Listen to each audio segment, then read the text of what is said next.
Bonjour à tous, je suis Maman Bien-Tête, bienvenue pour un nouvel épisode de podcast de la série Dire et Instruire.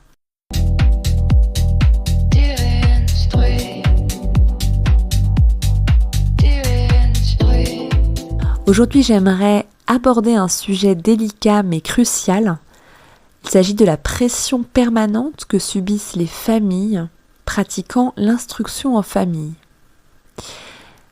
Et cela depuis l'instauration du régime d'autorisation. Entre la peur du refus et l'angoisse des contrôles, beaucoup vivent l'IEF, qui est l'instruction en famille, comme un véritable parcours du combattant. Mon objectif n'est pas aujourd'hui de me plaindre, mais de comprendre ensemble ce qui se passe et de donner des clés pour résister et surtout avancer sereinement. Le dossier d'autorisation, c'est un réel parcours du combattant bureaucratique. On a une montée en puissance de la demande administrative. Depuis 2021, toutes les familles souhaitant pratiquer l'instruction en famille doivent déposer un dossier d'autorisation entre le 1er mars et le 31 mai. Là où jadis on se déclarait simplement. Il faut donc comprendre que désormais, produire un projet éducatif détaillé ou alors tout simplement envoyer des justificatifs, qu'ils soient au sujet de la santé, de l'itinérance, du handicap ou autre, sont vraiment conséquents. De nombreuses sources pointent le cahier des charges lourd et ambigu. On exige en fait un dossier complet. Mais les textes, alors ces textes-là sont tirés du Code de l'éducation, laissent une large marge d'appréciation aux inspecteurs. On a donc une difficulté de choisir le bon motif. Il existe 4 motifs légaux: santé, sport, itinérance et situation propre. Mais les textes ne précisent pas toujours ce qui est attendu pour chacun. Alors beaucoup de parents se demandent quel motif choisir et comment l'argumenter. Et le mot d'ordre, conseillé par les juristes, c'est d'invoquer le motif réel et pas le plus vendeur. Sinon on risque un rejet pour motif inadapté. Les échecs administratifs proviennent souvent du mauvais choix de motif, entre guillemets bien entendu, ou alors de dossiers incomplets. Je voudrais parler aussi de ce stress qui est latente. En fait, une fois le dossier envoyé, va débuter une attente angoissante. On lit des témoignages de familles en apnée, avec un démarrage reporté, une anxiété quotidienne. Certains ne reçoivent leur autorisation qu'en août, d'autres se voient refuser sans explication claire, parfois avec, entre guillemets, écrit « motif non caractérisé ». Et c'est cette incertitude majeure qui est soulignée par des parents en IEF. Alors, sans réponse, comment préparer la rentrée ? Ces disparités départementales, parce qu'il faut bien savoir que c'est différent selon les départements et les DSDEN donc, d'une région à l'autre, sont décrites finalement comme arbitraires. C'est-à-dire qu'on recommande de déposer le plus tôt possible le dossier pour éviter un refus tardif. On a aussi un manque d'accompagnement. D'après un avocat, la première cause de refus d'autorisation d'IEF résulte d'un manque de conseils et d'assistance. Beaucoup de parents apprennent au dernier moment qu'il leur manquait tel document. Certains témoignent aussi avoir passé des nuits à rédiger leur dossier sans aide, au point d'oublier le plus important, l'enfant lui-même. Alors heureusement, on a des associations qui sont dédiées, qui existent, prêtes à accompagner des familles dans leur démarche. On a aussi parfois des personnes qui se proposent pour des relectures ou pour guider les familles. Et donc ces personnes et associations vont offrir des conseils juridiques. Vraiment, il ne faut pas hésiter à se tourner vers ces instances ou ces personnes pour avoir des modèles de projets éducatifs et puis surtout appréhender et plutôt avoir en tête ce qu'il faut faire si jamais on est confronté à un refus. C'est-à-dire le recours ou aller jusqu'au tribunal administratif. Exemple de personnes ou d'associations qui accompagnent les familles, ce qu'il faut, c'est permettre aux familles d'échanger, de faire un peu un brainstorming de leur enfant, de leur profil, et d'élaborer en fait ensemble un projet et de confronter leur expérience. C'est vraiment ce réseau-là qu'il faut solliciter dès que possible, ne pas attendre la dernière minute. On a ensuite le refus ou le stress de ne pas être accepté. Alors on a un taux de rejet élevé. Avec ce système d'autorisation, on note un taux de rejet massif. Une source communautaire estime qu'environ 40% des dossiers déposés sous le motif 4, donc qui est situation propre de l'enfant, sont refusés. Et pire, selon un témoignage en ligne, certaines académies iraient jusqu'à en rejeter 90 ou 100% de demandes motivées par la liberté pédagogique. Il y a un sentiment aussi d'injustice. Pour beaucoup, l'imprévisibilité est insupportable. Pourquoi ce dossier passe dans mon département et va échouer dans un autre ? Et sans garde-fou clair, chaque inspecteur a une interprétation peut-être différente. Alors les parents expliquent vivre ces refus comme une double peine. Ils ont pris la décision éducative par conviction et l'État leur claque la porte au nez. On va lire aussi sur plusieurs forums que même si les contrôles sont positifs, si la demande d'autorisation n'est pas acceptée, on ne peut pas continuer. Donc cette réalité, elle fait dire aux familles que la loi est plus stressante, car il suffit d'un non pour casser tout le projet finalement. On a aussi cette épreuve de la commission et du recours. En cas de refus, il faut saisir dans les 15 jours la commission départementale, puis éventuellement le tribunal administratif. Et ce processus, il est long, il est coûteux, il est traumatisant pour certains. Face à cette situation, il y a d'ailleurs un parent qui a été interrogé et qui conseillait cela. Rapprochez-vous d'une association locale pour éviter les pièges, car elle connaît les pratiques de son académie. Vraiment, si vous avez un refus, n'abandonnez pas tout de suite. Il est vraiment souvent possible d'obtenir gain de cause en recours. Il y a des avocats spécialisés. Ils rapportent avoir obtenu plusieurs victoires en justice, parfois en référé, contre des refus entachés d'illégalité. Pour ce genre de terminologie, comme le référé, j'ai effectué des vidéos sur YouTube. Donc tapez Maman Bi en tête et vous pourrez avoir quelques éclaircissements sur ce sujet-là. Ces cas-là, d'ailleurs, montrent qu'il ne faut pas céder face à une décision injuste.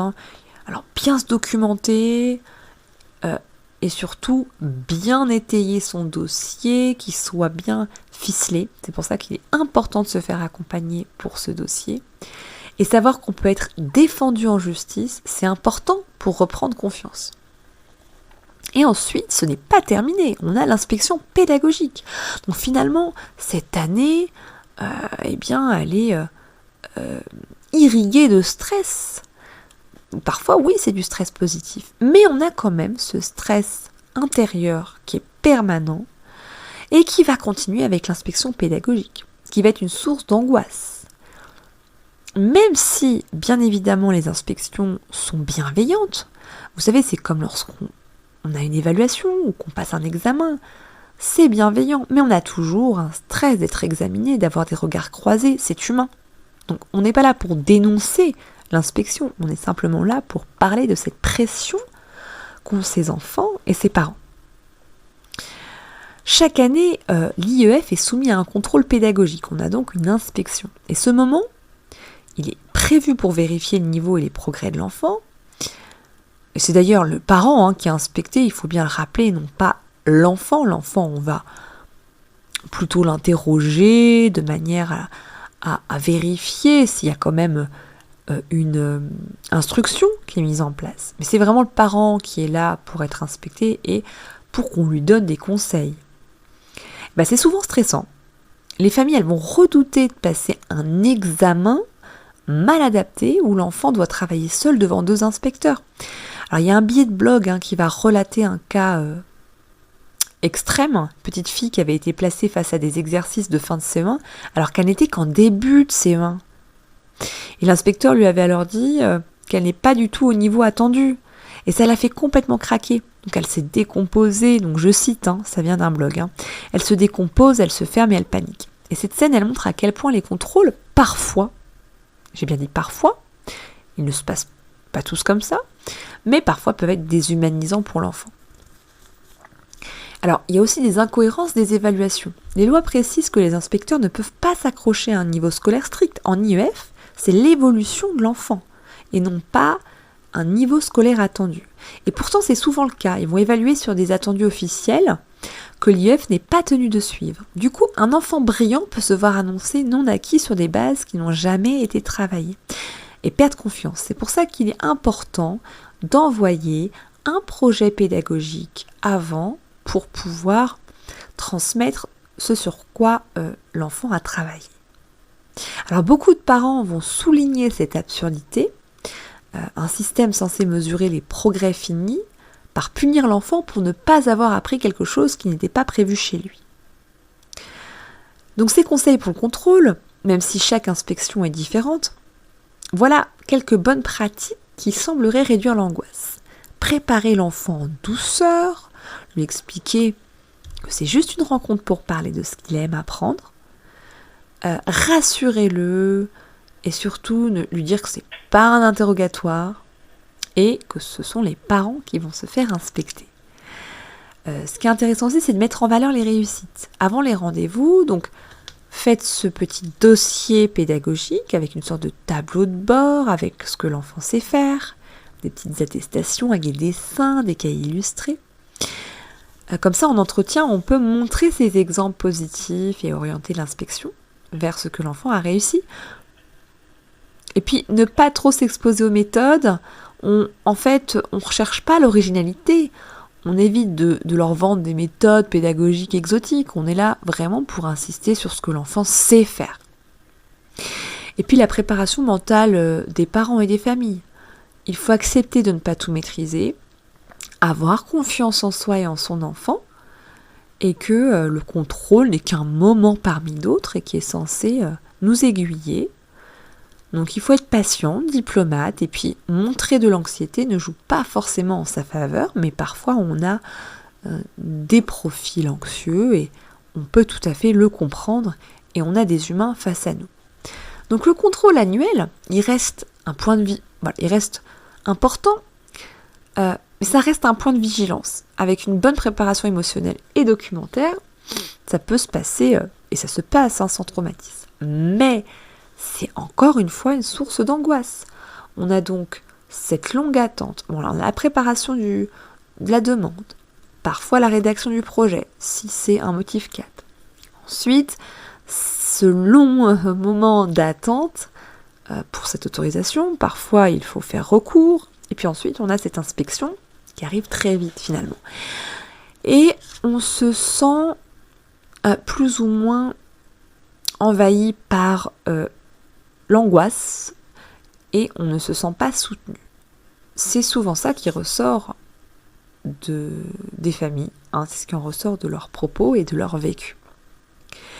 Alors, on peut finir sur une note plus ou moins positive. Ça va être les conseils pour résister et avancer. Là, on a parlé des difficultés. C'est vrai, c'est une réalité. Maintenant, il faut parler solutions.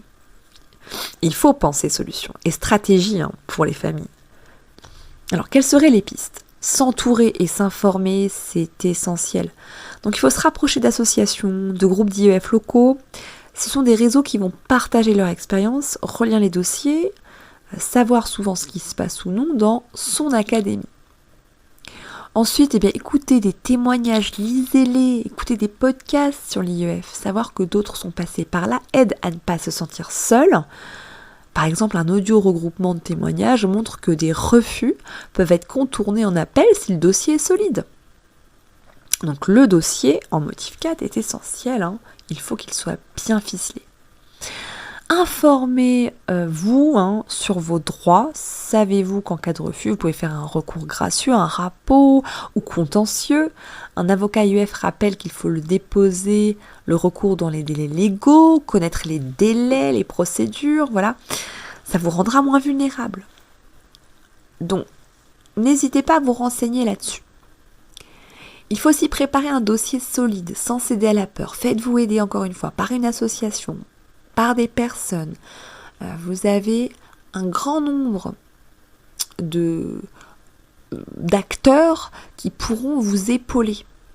Des associations, des avocats, moi j'aide aussi pour accompagner certaines familles. Donc il faut être transparent mais serein, donc il faut être sincère dans sa motivation, invoquer le motif qui correspond réellement à son cas, ne pas chercher à tromper l'administration, mais ne vous en excusez pas non plus d'aimer enseigner. Il faut des documents clairs, et puis un projet éducatif et alternance, donc mettre en avant les besoins de son enfant, même si le motif 4 est assez vague, parler de sa personnalité, de ses passions, de ses difficultés, montrer que le projet est réfléchi et souple. Et puis, bien évidemment, adopter un état d'esprit combatif et agile. Il ne faut pas se soumettre à la doxa. Vous n'êtes pas un professeur sous acide, vous êtes le premier éducateur de votre enfant. Donc il faut garder son objectif en tête, son bien-être et son développement. Pensez l'instruction comme un partage et face à l'administration, rappelez-vous que c'est vous qui transmettez le goût d'apprendre. Donc comme l'avait écrit François Davis, le vice-président de l'UNI-IEF, il a dit, je cite, « Notre pédagogie repose avant tout sur la confiance en l'enfant et en sa curiosité, pas sur la peur de la sanction. » Ce qui est important aussi, c'est d'être flexible. Si on reçoit un refus, par exemple une absence de pièces, on fait un recours rapidement en fournissant ce qui manque. L'avocat cité le dit, vous pouvez souvent corriger le tir via un rapport, un recours administratif préalable obligatoire, si le motif l'exige. Puis parfois, reformuler la demande suffit pour repartir sur de meilleures bases. Ensuite, se préparer au contrôle, entraîner son enfant à parler de son apprentissage et faites-le de manière un peu quotidienne, sans le stresser. Habituez-le à expliquer ce qu'il aime apprendre, à écouter, à vous écouter poser des questions. Cela ne signifie pas répéter le programme scolaire, mais à développer ses propres phrases, créer un climat de confiance. Peut-être avant la date, rappeler à son enfant qu'il n'y a pas de compétition ni de mauvaise réponse. En cours d'inspection, s'il est timide, il a le droit de dire je ne sais pas ou je préfère autre chose, que ça va vraiment être quelqu'un qui va l'écouter et on va lui montrer un petit peu ce qu'on sait faire. Utilisez l'outil démocratique. En fait, lors du contrôle, si quelque chose cloche, par exemple, question non couverte ou mal adaptée, ou qu'on emmène l'enfant dans une autre salle alors que vous souhaiteriez y rester, demandez poliment à l'inspecteur de réorienter la discussion vers ce que l'enfant maîtrise, ou alors s'il peut dès le départ rester à côté de vous. Les textes disent qu'ils ne doivent pas imposer de niveau scolaire, et puis vous avez aussi le Vademecum, qui est un peu vieux certes, mais qui est très intéressant à lire. Il est donc possible de le retrouver sur internet, ou alors j'ai effectué une vidéo qui s'appelle le Vademecum, qui est normalement un interne, et ça vous explique un petit peu comment doivent se passer les inspections. Et puis surtout se donner du courage. Le blog juridique insiste sur le fait qu'il existe une multitude d'associations qui pourront vous assister dans ces démarches. Donc vraiment, n'acceptez pas de galérer en solitaire, et en cas de doute, un partage de groupe peut faire vraiment gagner du temps et préserver le moral, vraiment. Petit exercice pratique, j'aimerais finir sur ça, et puis des petites questions. Quelles seraient vos principales inquiétudes? Sur quoi porte vraiment votre peur? L'attente, le refus, la complexité du dossier, l'échec de l'inspection? Posez-vous cette question-là, ou posez-la à quelqu'un de votre entourage. Qui peut m'accompagner? Posez-vous cette question-là. Notez les noms d'associations, des contacts, d'amis, de personnes en IEF, des forums. Et puis, quelle est la première petite étape que je peux franchir? Lire un guide sur le projet éducatif, vérifier que j'ai tous les documents d'identité à jour, envoyer le dossier dès que possible. Prenez 5 minutes, écrivez cela et puis clarifiez vos pensées. Ça va vous permettre de retrouver un peu de sérénité. Parce que c'est vraiment ce que je retrouve, là j'accompagne des familles et je retrouve cette perdition et ce fouillis en fait qui est absolument légitime. Et quand on est dans un état tel quel, on n'arrive plus à être pragmatique. Donc il faut parfois essayer de poser sur le papier. J'ai passé aux petites questions pour vous les auditeurs avant de vous quitter. Pour vous accompagner dans cette réflexion, voici 3 questions. Qu'est-ce qui vous a le plus stressé dans la constitution de votre dossier IEF ? Alors une pièce manquante, un motif à préciser, l'attente de la réponse. Quel soutien avez-vous mobilisé ? Et qu'avez-vous fait de concret pour ne pas vous laisser submerger ? Réfléchissez-y un instant, ça peut vous aider à relativiser et à trouver d'autres solutions là où vous ne pensiez pas en avoir. La réalité est que l'IEF aujourd'hui comporte beaucoup de contraintes administratives et de stress, mais vous n'êtes pas seul. Chaque année, des familles traversent ces épreuves et réussissent à rendre la demande d'autorisation effective. Avec de la persévérance, de l'entraide et une bonne organisation, vous pouvez aussi franchir ces obstacles. Rappelez-vous pourquoi vous avez choisi cette voie, l'épanouissement de votre enfant et la liberté d'apprendre autrement. Merci d'avoir écouté Dire et Instruire. Je vous souhaite courage et confiance pour la suite et vous dis à très bientôt dans un prochain épisode.